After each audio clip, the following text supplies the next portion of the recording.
Hello and welcome to Your Hometown Solutions. I'm your host, Jean Newell, and we're here to talk about real estate. We cover everything from foreclosures to Feng Shui. In the studios with me today is my co-host, Jonathan Lack, who always wears three hats. It almost rhymes, Jonathan Lack wearing three hats. He is the owner-broker of Waterview Realty, and he's the owner of Waterview Title Services in Melbourne Beach, as well as, that's actually in Indian Atlantic, as well as owner of Lack & Lack Chartered Attorneys at Law, specializing in real estate.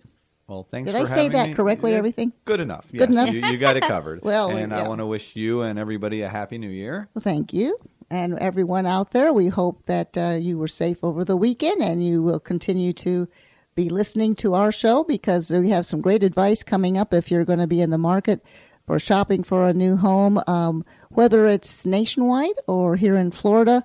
We want to make sure that you have good information. And of course, state by state, things do change, but we have a lot of people coming into town in January, February, and March, and to the Space Coast area, which is on the east coast of Florida for the nationwide. And that is, we're just about even with Orlando in the center part of the Florida. We cover everything from Titusville down to Palm Bay, and we have other cities in between: Satellite Beach, Indian Atlantic, Melbourne Beach, Melbourne, Cocoa Beach. What have I forgotten? Got to be careful. You're going to leave somebody out. Merritt Island, yes. And a lot of people do not realize that Waterview Realty here on the Space Coast also has branch offices down in the South Florida area, which is the Pompano, Fort Lauderdale, Miami, West Palm. And we are actually going to be rolling out our Bridging the Map. Yes, our new website. Hopefully you've all had a chance to visit it, and it is constantly being improved. The website for Waterview Realty is waterviewre.com, as in Waterview Real Estate, but waterviewre.com. And please check it out. I think you'll be impressed. And there's information for properties throughout the state of Florida, specializing on the east coast of Florida, all the way from Miami up through Titusville, along the east coast of Florida. So please check us out. And in the studios with us is Carolyn Wolfe, our favorite mortgage planner. Well, you don't even say broker anymore because you plan these mortgages for people, but you're with Certified Mortgage Planners. And Carolyn, you have to be official. You have to give out your specific license number. So let's do that so we're official and we're legal. Thank you, Jean. Happy to be here. My NMLS number is 268538. And I am with Certified Mortgage Planners. And again, we always touch on this from time to time, but Carolyn is a mortgage broker planner as opposed to a banker. And there is a difference. Let's let everyone know, because we're going to talk about definitions of terms today, some funny little things. And a lot of people are confused between what a broker is and what a banker is. Right. Okay. Thank you, Jean. Be happy to do that. As far as what we are licensed to do business in the state of Florida, and we have various different lenders and mortgage companies that allow us to provide their products to consumers. So what we do is we work on fitting the best product and the best lender for that particular borrower. So we have a bunch of different options, whereas because even in the lenders that we deal with, some have specific guidelines for certain things and others have different guidelines. So if they don't quite fit in that niche, we have different availability of different types of products and lenders that they can choose. Whereas if you go straight to a bank, they just have their guidelines. So sometimes you might think, oh, I'm going to go to my bank. I'm going to go to who I do business with. They're going to give me the best deal. They might not even be able to qualify you because you might not fit in their box. Right. And then you think you can't get a mortgage anywhere. And that's not necessarily the case. Exactly. Well, banks and credit unions, they're really set up for your savings account, for your checking account, for maybe money markets and things like that. And they usually have loans and car loans and things as a convenience. Right. Carolyn, do you have a savings account with your company? Do they have checking accounts there? No, all we do is home mortgages for Okay, do you have consumers. savings account? No. No. Just what? Home mortgages? Just home mortgages. Okay, do you have any kind of... No, the point is you specifically handle mortgages. Right. And that's why you have a lot more options. You don't Yes. have anything else as a convenience. They can't go in there. No cross-selling. Nothing. It's only mortgages. So Right. why go to a steakhouse and order fish? That's what I always say. So we're going to have steak at the steakhouse. This is the mortgage planner of the future. This is what you have to really, because there's a lot more to getting a mortgage than it's filling out an application. And we've talked about this in past shows that we recommend you don't go online, because I know they spend a lot of money, some of these companies, telling you how easy it is, click, click, click, and they're done. No, it's not like that. And you might be clicking and not getting what you should be answering the proper way. Exactly. So, Carolyn Wolfe, I'm going to give out your email, and we want to make sure that everyone has that. It's Carolyn, Carolyn, Carolyn at FloridaLendingPro.com. I like that because that basically describes you. You're a Thank Florida Lending Pro. Yep. FloridaLendingPro.com. Carolyn Wolfe, Certified Mortgage Planners. So we're going to talk about what people should be doing on mortgages, but we thought we'd make it a little bit of a lighter show today and talk about definitions for words and how we confuse each other, especially because we'll be seeing a lot of the northern buyers coming down. They like to, look at real estate. I find that March and April seem to be the big months because people have been down here for a few months and they make that decision. Hey, before we go back home, let's buy our dream home, and then next year we can come into it and we're all set. But just like anything else, we have a communication problem. It seems like we pronounce words differently. We have different definitions, and this is something neither one of you, Jonathan or Carolyn, are aware of. But Dun, dun, dun. dun, da, da, da, I heard this on a show recently. What do you call the white shoes that you wear? Are they sneakers or tennis shoes? I go with sneakers. I say tennis shoes. See, there we go. And where are you from? Hawaii. Okay. There we go. Oh, we're So going to you have don't call them flops? Well, we call flip-flop slippers. Slippers. Flip-flops are... Dude, we're getting off track I already. know. We I are. mean, Flip-flops. what's the answer?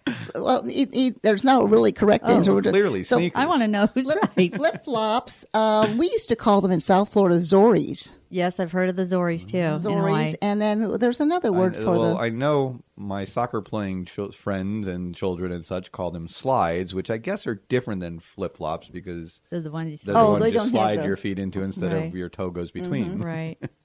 But But you could slide in between too. Yeah, I'm a flip flop fan personally. flip-flop. Say that fast 3 times. Yes. Flip-flop plan. Oh, I can't even say it myself. So if you're standing outside a theater to buy tickets, are you in line or online? In line. Yeah, I'm going to go with inline as well. Yes. There are people... I buy my tickets online. Yeah. Yes, you and can then buy them Right. online. Stand in line to pick them up. Correct. I always say in line, but they showed an area map of the United States, and there's certain parts that say they're online instead of in line Oh. because it's Get online. online to buy tickets. Yeah. And But online that- to buy tickets. In person, you wouldn't think that. Okay, here's the real challenging one: is it caramel or caramel? I say caramel. Yeah, I hate that one. I think I say caramel. Caramel. Yeah, Is I it think that's the one I caramel, go with. caramel, or caramel? Yes, I know. That's one of those. Is it pecan, or pecan? I say pecan. You see, now you're Or making sometimes me I think. say pecan. You should have asked It me what the depends. nut was, and I would have said Pecan. pecans. Or Pecans. Pecan. See, now I don't even know what I I say. Pecan. That's what I'm going with. Depends on the day. Well, which brings kind of an interesting story, and I'm hoping that you'll think of Tomato, something like this as tomato. well. When we first moved to South Florida, that was a mecca. Everyone came from various states. It wasn't like there was just 1 or 2 states. And my family's from the Midwest, and we have our own unique things that we say that I've tried to correct over the years. But I was in the 4th grade, and I came. My neighbors were from, I was always saying wash. I'm going to go wash my clothes. I had an R in there somehow.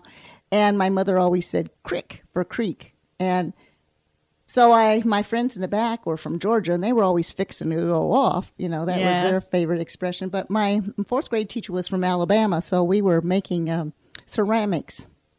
And we were making ashtrays at the time, which tells you a little bit about our society. Even the kids were making ashtrays. So it's funny. I know. I know. I came home, and my mother wanted to show an interest in this ashtray. So she says, well, tell me, how did you make this? And I told her we had the clay, and then we put the paint on it, the glaze on it.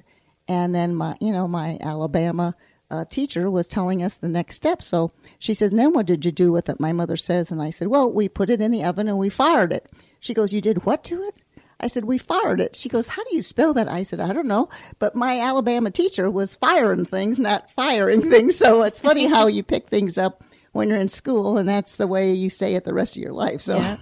I was always fixing to go off to the creek, yes. Which was totally strange. So those are the kind of things we just thought was interesting, because when it comes to applying for a mortgage or looking for a home, believe it or not, people have different definitions in their head on what they're looking for.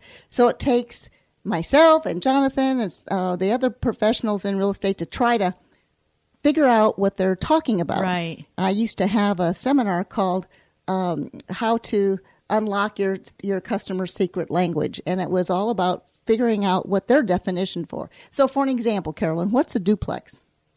A duplex is a building that is 2 units together combined. Would it normally be single story? I don't think so. It would be a 2-story normally. See, yeah, I'm going single story. Yeah. I'm going, again, here in Florida for the most part. Where I grew up in the South Florida area, we rarely had 2-story homes. Most of them, I think they call it ranch style. Mm-hmm. And most of the homes in the areas I grew up in were ranch style homes, which were 1 story. And if you had a 1-story home that had 2 entrances with 2, separate, a common wall between, that was a duplex. 2 families lived in 1 building, essentially, is how I would have viewed a duplex. Yes, that's kind of the average expression in Florida is usually it's a single story with just 2. If there's 2 or more, then a 2-story that we call them a townhouse, because they're usually 2 stories. But a lot of people in the North, when you ask what a duplex is, it always means 2 stories and multiple families living there. So it doesn't necessarily mean 2 families. So right off the bat, if somebody comes in and says they want a duplex, we're going to be showing them something totally different. So the point is, especially other agents may be listening in, you want to find out, what do you mean by that? You want to make sure you understand what they're asking for. Because case in point, years ago, I had a person come in to the development I was working, and we had a lot of different types of living there. It was on a golf course and multiple builders and so forth. And they asked to see great rooms. Now, what is a great room in your mind, Carolyn? A great big room. Or is it, I think it's more kind of like the living room entrance, or? Again, I'm going to go with, I'll chime in and could be wrong as well. The sort of a family room, living room with the kitchen. I mean, the kitchen's not part of it, but maybe opens up into it so that it's sort of this centralized room in the home is how I think of it. Usually the great rooms, if you have a great room home, it does not have a living room because you're using the it's one family room, bedroom, and family usually, room, living room yes, combo. It's a family room combo, and usually the kitchen is opened up into it, so it's a kind of a great room. So I spent, this is how I kind of came up with my theory years ago, is I had a client come in and ask to see great rooms. So I spent the next 3.5 hours showing her every single great room plan that we had. And every time she'd go, no, I don't like this house. And instead of asking her on the first one or second one, what is it about this house that you don't like, which I've learned to do now, I just continued to show her great rooms. And finally, after 3.5 hours, I thought I've run out of inventory, but I'm going to show her a typical split plan where you have the living room, the family room, and the split bedrooms, and tell her that this is a builder who can build you a great room. So I was just showing her a house, giving her an idea of what the quality would be. So we walk into the front door and we see the living room to the right, and then we go into the master bedroom to the right, and then we come back and go through the kitchen, and now we're into the family room. And as I'm getting ready to walk her into the other bedrooms, she stood there and she looked up to the ceiling. She goes, "Yes, this is a nice, great room."